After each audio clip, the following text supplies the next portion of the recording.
नमस्कार, मैं Vipin Sharma, PGT economics, आप सभी का निकेतन ऑनलाइन क्लासेस में स्वागत करता हूं। विश्वव्यापी बीमारी कोरोना कोविड-19 की वजह से जहां सारा विश्व एक जगह रुक सा गया, लर्निंग एक ऐसा कॉन्सेप्ट है जो अभी भी जारी है। ये न कभी रुका था, न कभी रुका है, न कभी रुकेगा। With the concept BBVN initiated online classes where the education will be provided at your doorstep. I request to all the parents, please guide your word for getting the benefit of such facility which is providing by their schools. जहां पर बाहर निकलने से हमें डर लगता है, तो शिक्षा को एक ऐसा मोड दे दिया गया है कि आप घर में बैठकर भी अपनी एजुकेशन को बढ़ा सकते हैं बिना समय गंवाए। ऑनलाइन क्लासेस का मोटिव केवल इतना है कि बच्चे का साल खराब हो और उसे पूरे प्रिकॉशनरी मेजर्स के साथ में, गवर्नमेंट एडवाइजरी के साथ में एजुकेशन प्रोवाइड की जा सके। आज की अपनी इस क्लास में मैक्रो इकोनॉमिक्स क्लास 12 में हमारा टॉपिक है circularity of fund. This topic is very much important for examination point of view, where we will discuss about the movement of goods and services and money from one sector to another. When we talk about different sectors, there are 4 sectors in an economy. There are 4 sectors in an economy. The first one is household, second one is firm or producers, third one is government, and fourth one is rest of the world, which is also known as abroad. यानी कि जहां पर अपन import export के बारे में बात करें, वो हमारा चौथा सेक्टर है, फोर्थ सेक्टर।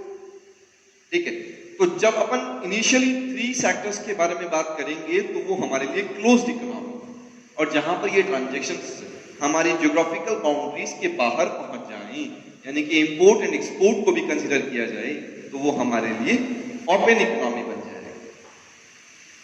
आज की इस क्लास में अपन केवल 2 सेक्टर मॉडल पढ़ेंगे, यानी कि 3 सेक्टर मॉडल और 4 sector model are not in our curriculum, are not in our syllabus. अब ये 2 sector model है क्या चीज? And this model we are going to discuss about the movement of goods and services and movement of money from one sector to another. The first sector is household and the second sector is firm and producer. यानी कि goods and services का और पैसे का movement जो होगा एक sector से दूसरे सेक्टर, वही चीज क्या कहलाएगी आपके लिए? सर्कुलरिटी। अब होगा कैसे?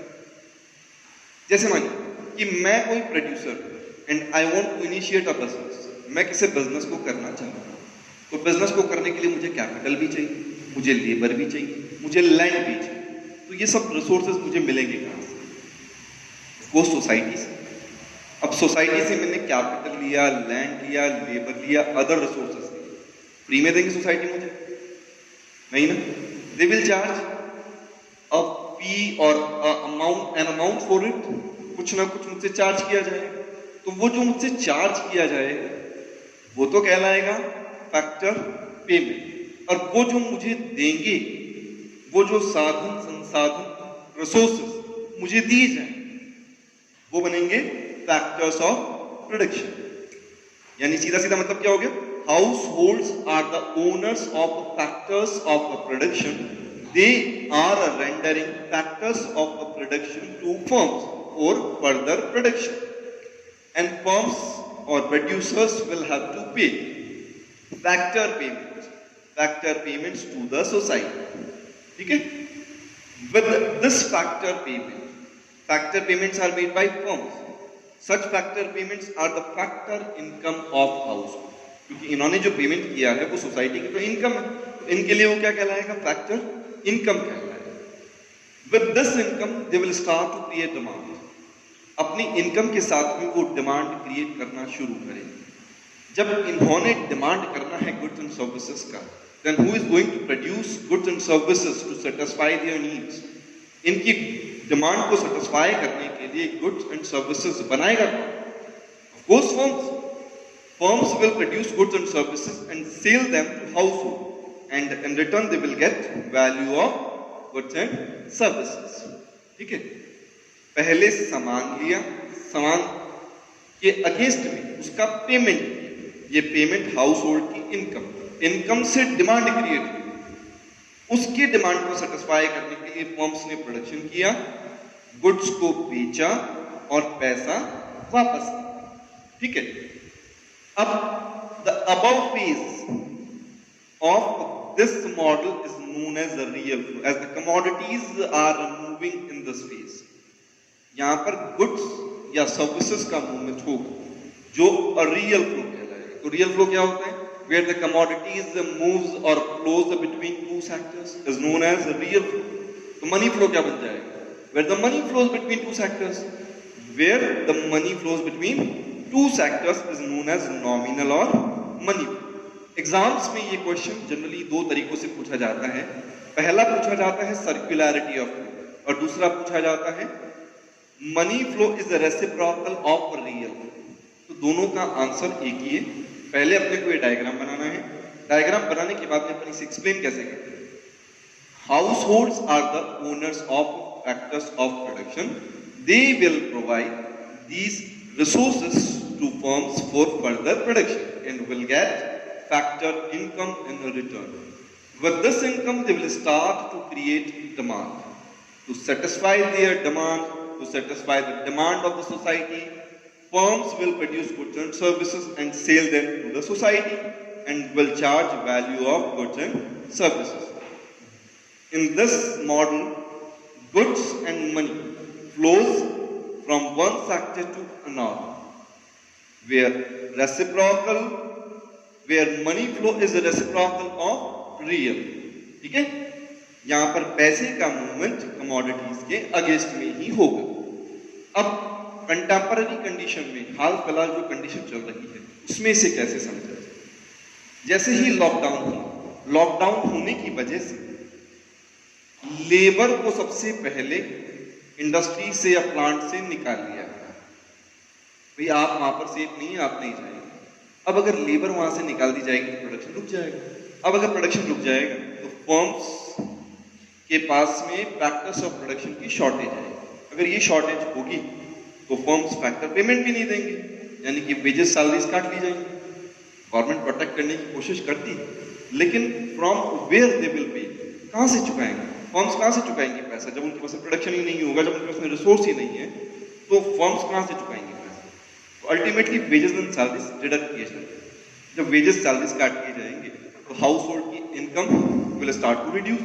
इनकम का कम होना, इनकम कम हो जाएगी। जैसे ही इनकी इनकम कम होगी तो ये प्रिजर्विंग नेचर के हो जाएंगे, अपने खर्चों को कम कर। जैसे ही इन्होंने अपने खर्चे कम कर दिए, firms will remain with the unsold stock, यानी कि फर्म के पास में जो एग्जिस्टिंग स्टॉक है वो भी क्लियर आउट नहीं। When they are facing undesired inventory conditions, यानी कि जो ना बिका हुआ सामान इनके पास में रखा है, जो सामान इनका बिका नहीं है, they will think to cut down the potential production. ये पोटेंशियल प्रोडक्शन को कम करना शुरू करेंगे। अगर पोटेंशियल प्रोडक्शन को रिड्यूस किया गया तो अनएम्प्लॉयमेंट इकोनॉमी में बढ़ जाएगा, एम्प्लॉयमेंट का लेवल कम होगा। एम्प्लॉयमेंट का कम होना, आउटपुट का कम होना हमारी जीडीपी को रिड्यूस करेगा, यानी कि हाल फिलहाल हमारी जीडीपी ने फॉल ही नोट किया, यानी कि इंडेक्सिंग शो करती है कि जीडीपी इज कॉन्टिन्यूअसली फॉलिंग। अब जीडीपी को रोका कैसे जाए, फर्म्स को और सोसाइटी को प्रोटेक्ट कैसे किया जाए, इसके लिए हमारी गवर्नमेंट ने हमें एक नई दिशा और दी, सेल्फ पर रिलायंस। ये सेल्फ पर रिलायंस क्या है? इसका मतलब है कि producing the goods in the domestic country itself instead of purchasing goods from rest of the world. Earlierly those goods which we were buying from rest of the world और from abroad, we need to find out their alternatives in the country itself and produce the goods in the country. If we start or if the firms start to produce goods in the country itself, it means they will have to provide employment to the society. इन्हें employment देना ही पड़ेगा। अब ultimately society अगर domestic goods की demand करेगी, क्योंकि demand पर ही चलेगा सब कुछ। अगर सोसाइटी ने डोमेस्टिक गुड्स की डिमांड की तो डोमेस्टिक गुड्स का प्रोडक्शन होगा। कब होगा? जब ये लोग डिमांड करेंगे डोमेस्टिक गुड्स की, तो प्रोडक्शन होगा। अगर इन्होंने प्रोडक्शन को बढ़ाने के बारे में सोचा तो अल्टीमेटली इन्हें रिसोर्स चाहिए, यानी कि ये लेबर दोबारा आ जाएगी। जैसे ये लेबर आएगी, ये वेजेस सैलरीज दोबारा पे किए जाएंगे। जैसे ही वेजेस सैलरीज दोबारा पे किए जाएंगे, दोबारा हाउस होल्ड की इनकम बढ़ेगी। जब हाउस होल्ड की इनकम दोबारा बढ़ेगी, they will start to create demand. ये डिमांड क्रिएट करना शुरू करेंगे और जैसे ही इन्होंने डिमांड की, फर्म्स ने अपना सामान बेचा और पैसे ले लिए, यानी कि इनके लिए सर्कुलैरिटी फिर से शुरू हो जाएगी। इसका मतलब ये हमारा जो इकोनॉमिक्स का टॉपिक है, it is not just a part of our syllabus, it is the contemporary condition which each and every economy is facing in nowadays. ठीक है, आज की इकोनॉमी में जो हर एक इकोनॉमी इस कंडीशन को फेस करती है, वो कंडीशन क्या चल रही है आपकी?